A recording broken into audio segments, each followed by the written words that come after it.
Hello everybody and welcome back to F1 22 with me, Dan, and the BMW Slothz team as we stumble into some exciting moments here as the power unit spec 3 facility's just been finished and we finally pick up the exhaust upgrade, which should give us a bit of a boost in straight line speed, which we've been lacking in recent times over our competitors.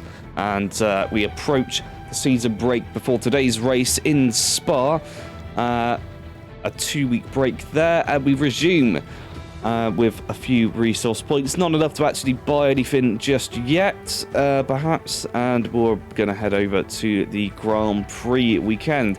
Over in the facilities, though, we can pick up the analysis suite or all the pit equipment upgrades. We're going to go with analysis, try and give Carlos Sainz a bit of a head start ahead of his rivals, try and get him ahead of the Ferraris in the Drivers' Championship, as they are the next ones to fall to his skills. And it would be nice for him to beat his former team at BMW instead of losing to the Ferraris of Charles Leclerc and Lewis Hamilton. Anyway, practice 1 out the way. We're already into practice 2. We've picked up all of the 100% guaranteed resource points and tried to find some more that aren't going to be reliability upgrades, because realistically, although we did have Carlos Sainz DNF the last race, I don't think it's going to be a massive issue because we have all of the supplier reliability upgrades now, so we've got a good buffer zone there anyway. And on to P3, we've got a fuel efficiency upgrade just to fill some space here. Energy stores again, which might actually be the heel. Rolling the dice here, we actually managed to get a couple of resource points and another power unit upgrade there, which is nice to see. And we back out over to R&D then. It's time to get some rotors to max out the ERS and consider the ECU, but not yet. Still at capacity for reliability. And here's the jump I mentioned in the last video for AlphaTauri. They've leapfrogged Mercedes up to be the 6th fastest car. Clearly had a facility upgrade there. We're still stuck around 3rd at the moment, with hopes to change that before the end of the season.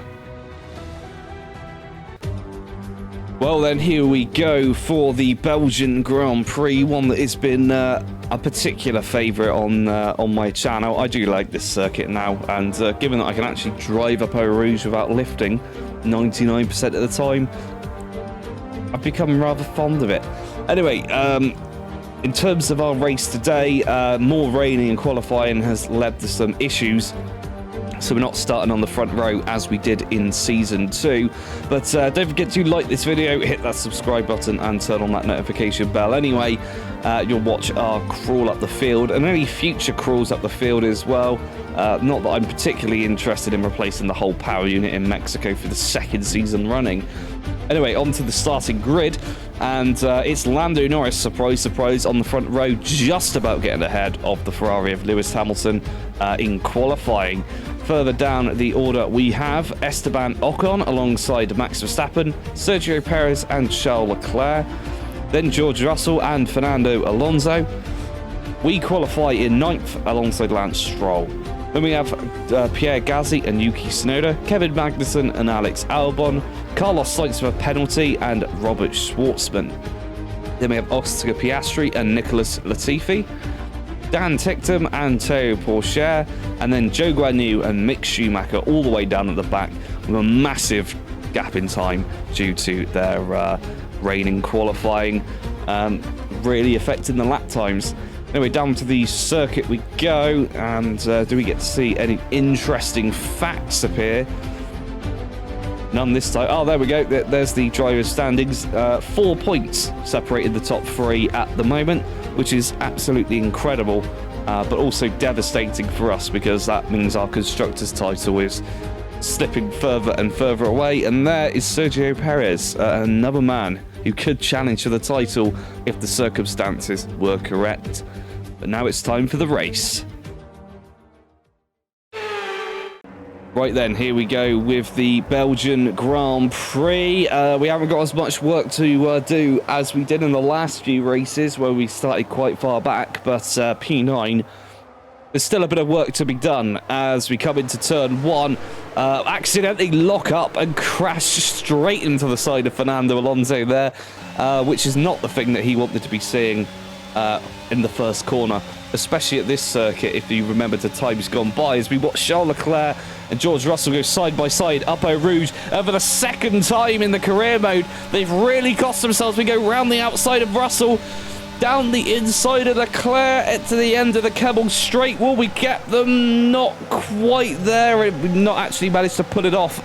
Fernando Alonso, though, out of nowhere, comes straight back and retakes a position ahead of us after that earlier overtake that we made on him. Clearly a bit upset about that, and wants to form the traffic light grid order. As up ahead, I just saw someone go off wide there ahead of Max Verstappen. I think that's Sergio Perez. This was on board with our start. Alonso gets blocked up by Russell and Leclerc. We go down the inside, lock up the front left, and touch wheels there a bit violently, but we managed to allow him back past later on anyway. This was on board with Perez, who was attempting to go 3 wide up Eau Rouge with Hamilton and Lando Norris. Hamilton hits Norris, who then hits Perez across the circuit and probably absolutely terrified him. And this was George Russell watching us overtake him, and that's not the first time that we've seen that happen between him and Leclerc. In fact, if Ocon hadn't been there, we'd have gone diving up the inside of Leclerc as well. We also get a great view of Fernando Alonso making that move on us as well.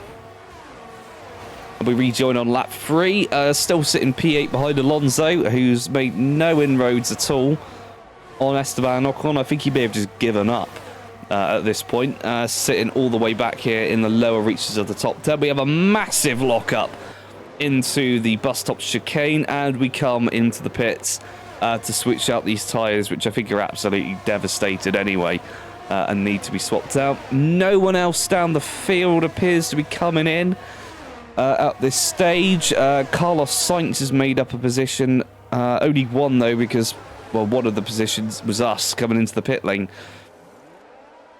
No issues with the pit crew, thankfully, and we're away.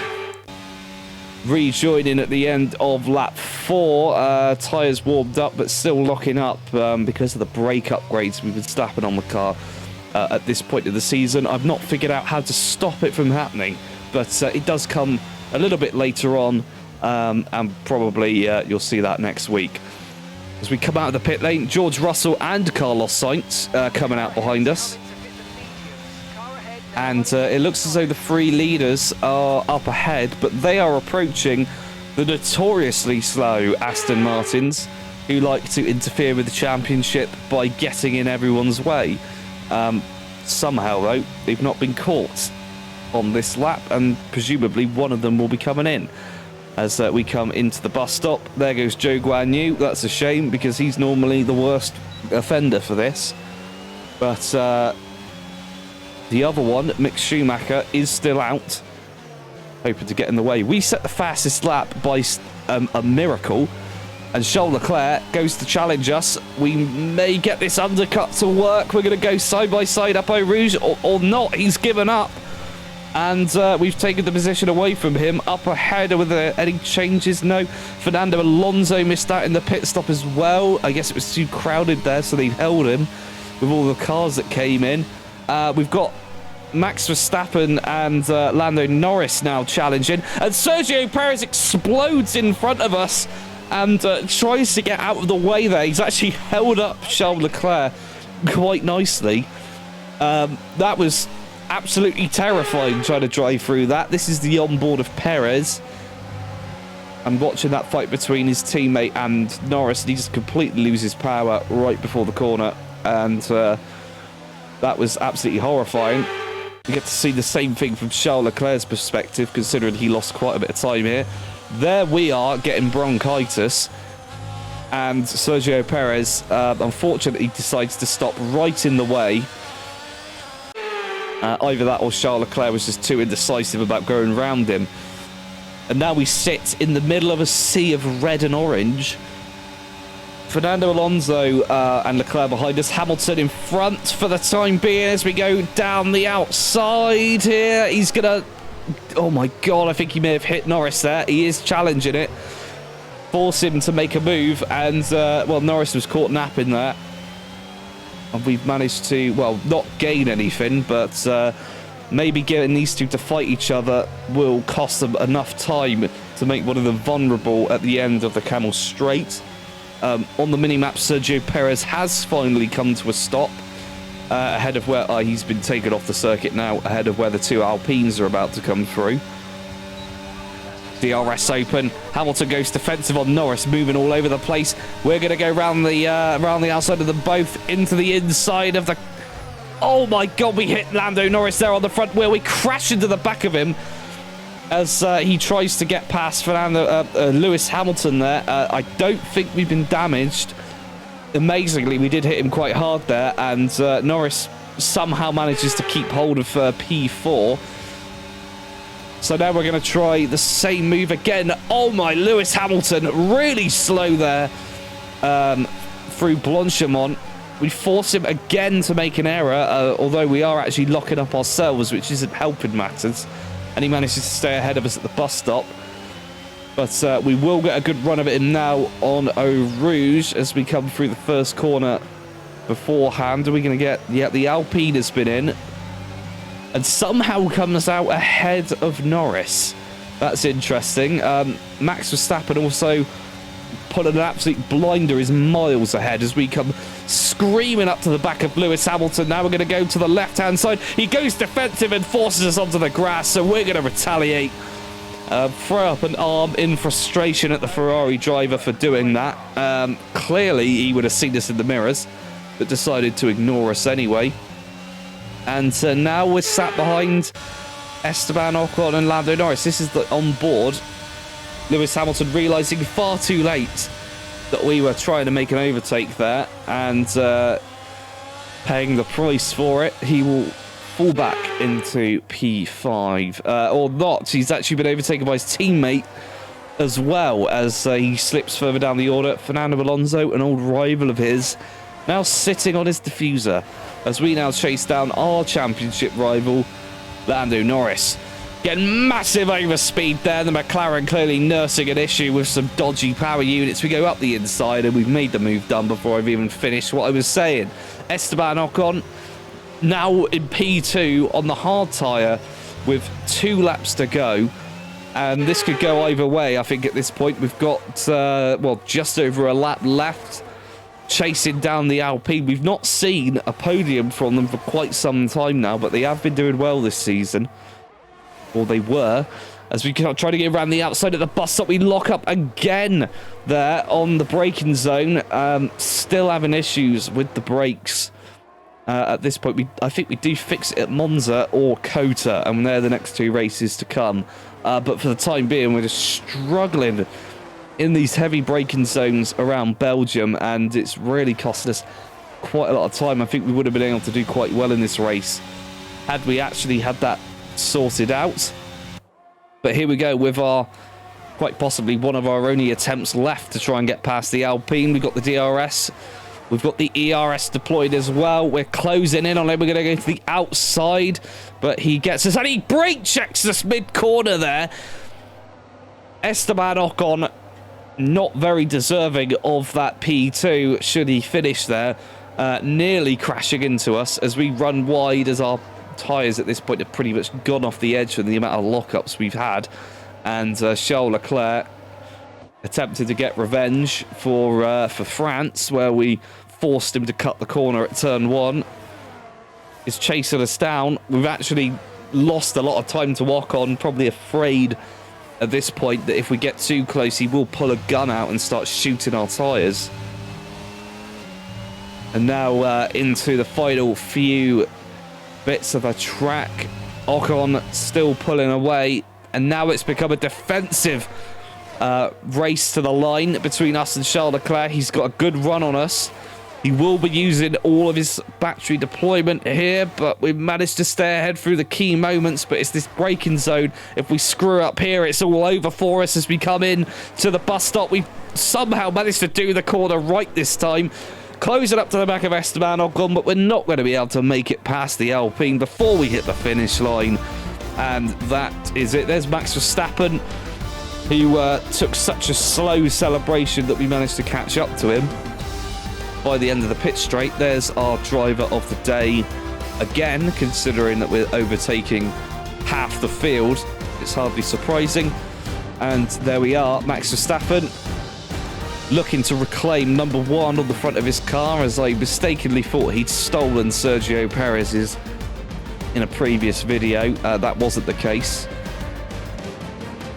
And he celebrates with the team. The Porsche team doing quite well, but still sitting midway between us and McLaren in the Constructors' Championship. We'll have a look at that in just a few minutes' time. But, yeah, they've got a lot of work to do, as do Alpine. But let's have a look at those results. And here we are with the race results. Max Verstappen picks up the fastest lap as well as the win, followed by Esteban Ocon and then Radiant Slothz as well. Then we have Charles Leclerc, Lando Norris, Lewis Hamilton, Fernando Alonso, George Russell, Carlos Sainz recovers to 9th, and Lance Stroll. Over in the driver's standings, we actually retake first place ahead of Max Verstappen, Lando Norris and Fernando Alonso, with now just 8 points separating the top 4 drivers. Below us, we have Sergio Perez, Charles Leclerc, Lewis Hamilton, Carlos Sainz, Esteban Ocon and Lance Stroll. Further down the order, we have George Russell, Pierre Gasly, Yuki Tsunoda, Kevin Magnussen, Dan Ticktum, Oscar Piastri, Alex Albon, Teo Pourchaire, Robert Schwartzman, Mick Schumacher, Zhou Guanyu and Nicholas Latifi. And finally, over to the Constructors' Championship. McLaren is still comfortably ahead of Red Bull in second and BMW Slothz in third. Then we have Ferrari, Alpine, Mercedes, Ford AlphaTauri, Haas, Williams, Audi and Aston Martin. That's all for this video. We'll catch you next time in Monza.